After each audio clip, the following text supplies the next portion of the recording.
नमस्कार मित्रों, यांचा अवान्तर यूट्यूब चैनल पर आपका स्वागत है। अगर आप हमारे इस चैनल पर नए हैं तो इस चैनल को सब्सक्राइब करें, लाइक करें, शेयर करें और बेल आइकन को दबाएं। आइए सुनते हैं अमृता प्रीतम की कहानी, जिसका शीर्षक है यह कहानी नहीं। इस कहानी में दो मुख्य पात्र हैं, जिसका नाम है अ और स। अ स्त्री पात्र है और स पुरुष पात्र है। पत्थर और चूना बहुत था, लेकिन अगर थोड़ी सी जगह पर दीवार की तरह उभर कर खड़ा हो जाता तो घर की दीवारें बन सकता था, पर बना नहीं। वह धरती पर फैल गया सड़कों की तरह, और वे दोनों तमाम उम्र उन सड़कों पर चलते रहे। सड़कें एक दूसरे के पहलू से भी फटती हैं, एक दूसरे के शरीर को चीरकर भी गुजरती हैं, एक दूसरे से हाथ छुड़ाकर गुम भी हो जाती हैं, और एक दूसरे के गले से लगकर एक दूसरे में लीन भी हो जाती थीं। वे एक दूसरे से मिलते रहे, पर सिर्फ तब जब कभी कभार उनके पैरों के नीचे बिछी हुई सड़कें एक दूसरे से आकर मिल जाती थीं। घड़ी पल के लिए शायद सड़कें भी चौंक कर रुक जाती थीं, और उनके पैर भी। और तब शायद दोनों को उस घर का ध्यान आ जाता था जो बना नहीं था। बन सकता था, फिर क्यों नहीं बना। वे दोनों हैरान से होकर पाँव के नीचे की जमीन को ऐसे देखते थे जैसे यह बात उस जमीन से पूछ रहे हों। और फिर वे कितनी ही देर जमीन की ओर ऐसे देखने लगते, मानो वे अपनी नजर से जमीन में उस घर की नींवें खोद लेंगे। और कई बार सचमुच वहां जादू का एक घर उभर कर खड़ा हो जाता, और वे दोनों ऐसे सहज मन को हो जाते मानो बरसों से उस घर में रह रहे हों। यह उनकी भरपूर जवानी के दिनों की बात नहीं, अब की बात है। ठंडी उम्र की बात कि एक सरकारी मीटिंग के लिए स के शहर गई। को भी वक्त ने स जितना सरकारी ओहदा दिया है, और बराबर की हैसियत के लोग जब मीटिंग से उठे, सरकारी दफ्तर ने बाहर के शहरों से आने वालों के लिए वापसी टिकट तैयार रखे हुए थे। स ने आगे बढ़कर का टिकट ले लिया और बाहर आकर से अपनी गाड़ी में बैठने के लिए कहा। पूछा, सामान कहाँ है? होटल में। स ने ड्राइवर से पहले होटल और फिर वापस घर चलने के लिए कहा। ने आपत्ति नहीं की, पर तर्क के तौर पर कहा, प्लेन में सिर्फ 2 घंटे बाकी हैं। होटल होकर मुश्किल से एयरपोर्ट पहुंचूंगी। प्लेन कल भी जाएगा, परसों भी, रोज जाएगा। स ने सिर्फ इतना कहा, फिर रास्ते में कुछ नहीं कहा। होटल से सूटकेस लेकर गाड़ी में रख लिया तो एक बार ने फिर कहा, वक्त थोड़ा है, प्लेन मिस हो जाएगा। स ने जवाब में कहा, घर पर माँ इंतजार कर रही होंगी। सोचती रही कि शायद स ने माँ को इस मीटिंग का दिन बताया हुआ था, पर वह समझ नहीं सकी क्यों बताया था। कभी कभी मन से यह क्यों पूछ लेती थी, पर जवाब का इंतजार नहीं करती थी। वह जानती थी मन के पास कोई जवाब नहीं था। वह चुप बैठी शीशे में से बाहर शहर की इमारतों को देखती रही। कुछ देर बाद इमारतों का सिलसिला टूट गया, शहर से दूर बाहर आबादी आ गई, और पाम के बड़े बड़े पेड़ों की कतारें शुरू हो गईं। समुद्र शायद पास ही था। के सांस नमकीन से हो गए। उसे लगा पाम के पत्तों की तरह उसके हाथों में कंपन आ गया था। शायद स का घर भी अब पास था। पेड़ों पत्तों में लिपटी हुई सी कॉटेज के पास पहुंचकर गाड़ी खड़ी हो गई। अभी उतरी, पर कॉटेज के भीतर जाते हुए एक पल के लिए बाहर केले के पेड़ के पास खड़ी हो गई। जी किया अपने कांपते हुए हाथों को यहाँ बाहर केले के कांपते हुए पत्तों के बीच में रख दे। वह स के साथ भीतर कॉटेज में जा सकती थी, पर हाथों की वहां जरूरत नहीं थी। इन हाथों से न वह अब स को कुछ दे सकती थी, न स से कुछ ले सकती थी। माँ ने शायद गाड़ी की आवाज सुन ली थी, बाहर आ गई। उन्होंने हमेशा की तरह माथा चूमा और कहा, आओ बेटी। इस बार बहुत दिनों बाद माँ से मिली थी, पर माँ ने उसके सिर पर हाथ फेरते हुए जैसे सिर पर बरसों का बोझ उतार दिया हो, और उसे भीतर ले जाकर बिठाते हुए उससे पूछा, क्या पियोगी बेटी? सभी अब तक भीतर आ गया था। माँ से कहने लगा, पहले चाय बनवाओ फिर खाना। ने देखा ड्राइवर गाड़ी से सूटकेस अंदर ला रहा था। उसने स की ओर देखा, कहा, बहुत थोड़ा वक्त है, मुश्किल से एयरपोर्ट पहुंचूंगी। स ने उससे नहीं, ड्राइवर से कहा, कल सवेरे जाकर परसों का टिकट ले आना। और माँ से कहा, तुम कहती थी कि मेरे कुछ दोस्तों को खाने पर बुलाना है, कल बुला लो। अ ने स की जेब की ओर देखा जिसमें उसका वापसी का टिकट पड़ा हुआ था। कहा, पर यह टिकट बर्बाद हो जाएगा। माँ रसोई की तरफ जाते हुए खड़ी हो गई और अ के कंधे पर अपना हाथ रखकर कहने लगी, टिकट का क्या है बेटी, इतना कह रहा है, रुक जाओ। पर क्यों? अ के मन में आया, पर कहा कुछ नहीं। कुर्सी से उठकर कमरे के आगे बरामदे में जाकर खड़ी हो गई। सामने दूर तक पाम के ऊंचे ऊंचे पेड़ थे, समुद्र परे था, उसकी आवाज सुनाई दे रही थी। अ को लगा, सिर्फ आज का क्यों नहीं, उसकी जिंदगी के कितने ही क्यों उसके मन के समुद्र के तट पर इन पाम के पेड़ों की तरह उगे हुए हैं और उनके पत्ते अनेक वर्षों से हवा में कांप रहे हैं। अ ने घर के मेहमान की तरह चाय पी, रात को खाना खाया और घर का गुसल खाना पूछकर रात को सोने के समय पहनने वाले कपड़े बदले। घर में एक लंबी बैठक थी, ड्राइंग, डाइनिंग और दो और कमरे थे, एक स का, एक माँ का। माँ ने जिद करके अपना कमरा अ को दे दिया और स्वयं बैठक में सो गई। अ सोने वाले कमरे में चली गई, पर कितनी ही देर झिझकी हुई सी खड़ी रही। सोचती रही, मैं बैठक में एक दो रातें मुसाफिरों की तरह ही रह लेती, ठीक था। यह कमरा माँ का है, माँ को ही रहना चाहिए था। सोने वाले कमरे के पलंग में, पद में और अलमारी में एक घरेलू सी बू बास होती है। अ ने इसका एक घूंट सा भरा, पर फिर अपना सांस रोक लिया, मानो अपने ही सांसों से डर रही हो। बराबर का कमरा स का था, कोई आवाज नहीं थी। घड़ी पहले स ने सिरदर्द की शिकायत की थी, नींद की गोली खाई थी, अब तक शायद सो गया था। पर बराबर वाले कमरे की भी अपनी बू बास होती है। अ ने एक बार उसका भी घूंट पीना चाहा, पर सांस रुका रहा। फिर अ का ध्यान अलमारी के पास नीचे फर्श पर पड़े हुए अपने सूटकेस की ओर गया और उसे हंसी सी आ गई। यह देखो मेरा सूटकेस, मुझे सारी रात मेरी मुसाफिर की याद दिलाता रहेगा। और वह सूटकेस की ओर देखते हुए थकी हुई सी तकिए पर सिर रखकर लेट गई। न जाने कब नींद आ गई। सोकर जागी तो खासा दिन चढ़ा हुआ था।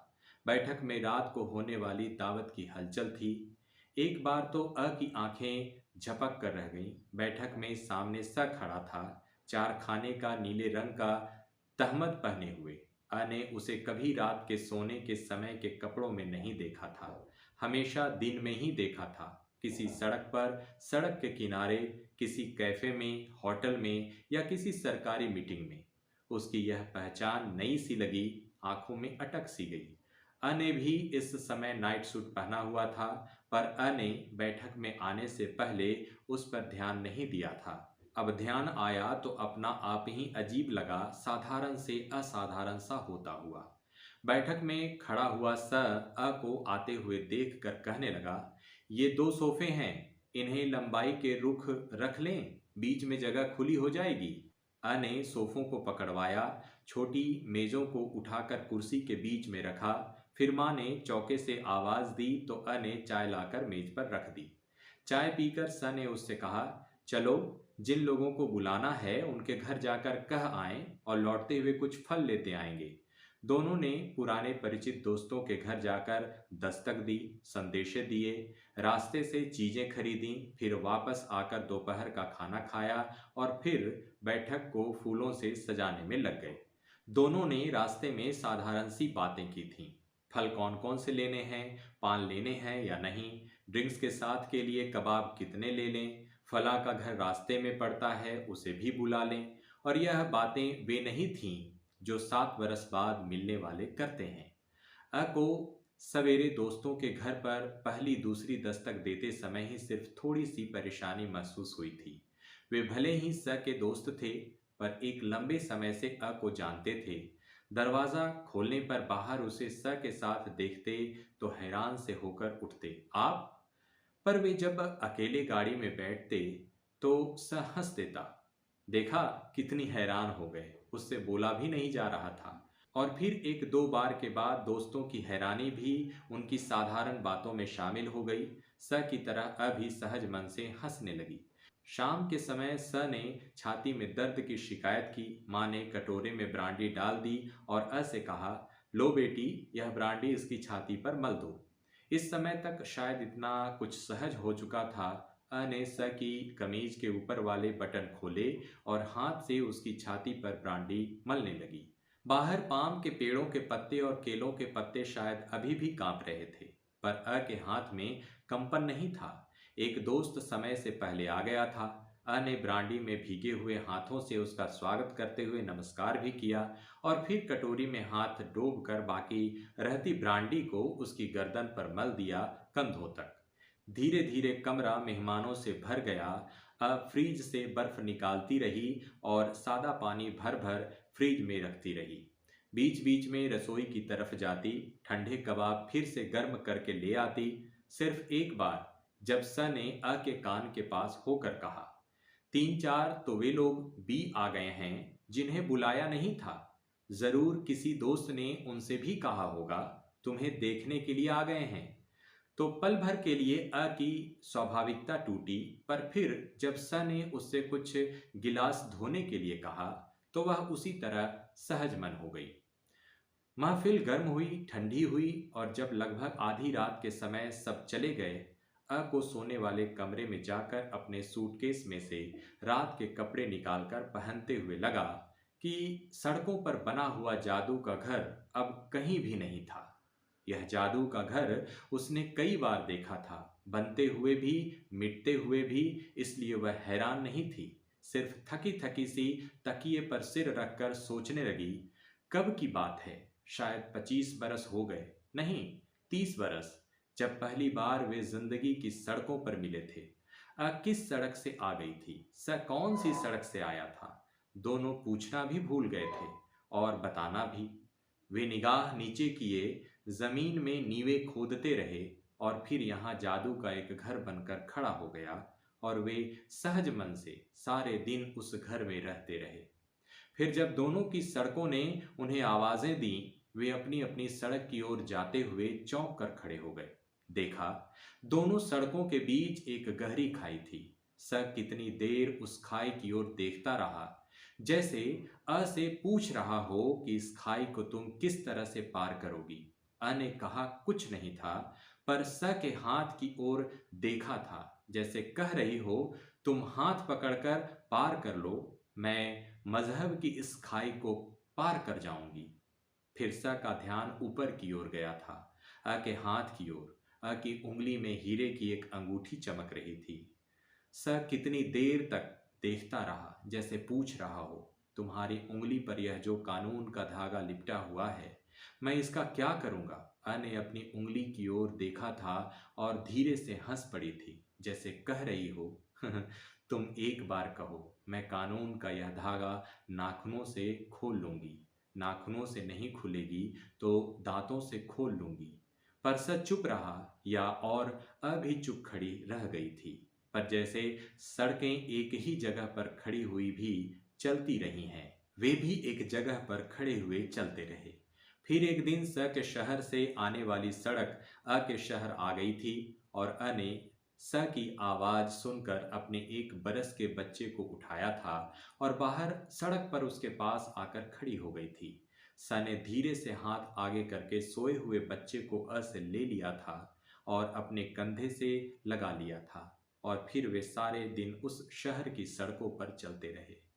वे भरपूर जवानी के दिन थे, उनके लिए न धूप थी न ठंड। और फिर जब चाय पीने के लिए वे एक कैफे में गए तो बैरे ने एक मर्द, एक औरत और एक बच्चे को देखकर एक अलग कोने की कुर्सियां पोंछ दी थीं और कैफे के उस अलग कोने में एक जादू का घर बनकर खड़ा हो गया था। और एक बार अचानक चलती हुई रेलगाड़ी में मिलाप हो गया था। स भी था, माँ भी और स का एक दोस्त भी। अ की सीट बहुत दूर थी, पर स के दोस्त ने उससे अपनी सीट बदल ली थी और उसका सूटकेस उठाकर स के सूटकेस के पास रख दिया था। गाड़ी में दिन के समय ठंड नहीं थी, पर रात ठंडी थी। माँ ने दोनों को एक कंबल दे दिया था, आधा स के लिए, आधा अ के लिए। और चलती गाड़ी में उस साझे के कंबल के किनारे जादू के घर की दीवारें बन गई थी। जादू की दीवारें बनती थीं, मिटती थीं और आखिर उनके बीच खंडहरों की सी खामोशी का एक ढेर लग जाता था। स को कोई बंधन नहीं था, अ को था, पर वह तोड़ सकती थी। फिर यह क्या था कि वे तमाम उम्र सड़कों पर चलते रहे। अब तो उम्र बीत गई, अ के उम्र के तपते दिनों के बारे में भी सोचा और अब के ठंडे दिनों के बारे में भी। लगा सब दिन, सब बरस पाम के पत्तों की तरह हवा में खड़े कांप रहे थे। बहुत दिन हुए। एक बार अ ने बरसों की खामोशी को तोड़कर पूछा था, तुम बोलते क्यों नहीं? कुछ भी नहीं कहते, कुछ तो कहो।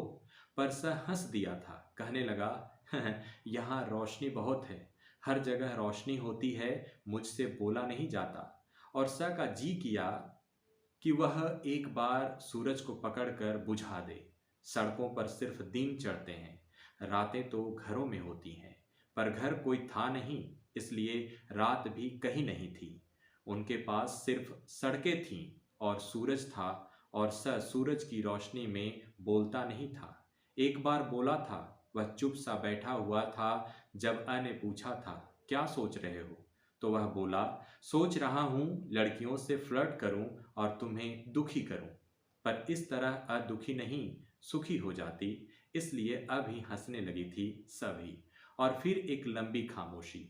कई बार अ के जी में आता था हाथ आगे बढ़ाकर स को उसकी खामोशी में से बाहर निकल आए, वहां तक जहां तक दिल का दर्द है। पर वह अपने हाथों को सिर्फ देखती रहती थी, उसने हाथों से कभी कुछ कहा नहीं था। एक बार स ने कहा था, चलो चीन चलें। चीन जाएंगे पर आएंगे नहीं। पर चीन क्यों? यह क्यों भी शायद पाम के पेड़ के समान था, जिसके पत्ते फिर हवा में कांपने लगे। इस समय अ ने तकिए पर सिर रखा हुआ था, पर नींद नहीं आ रही थी।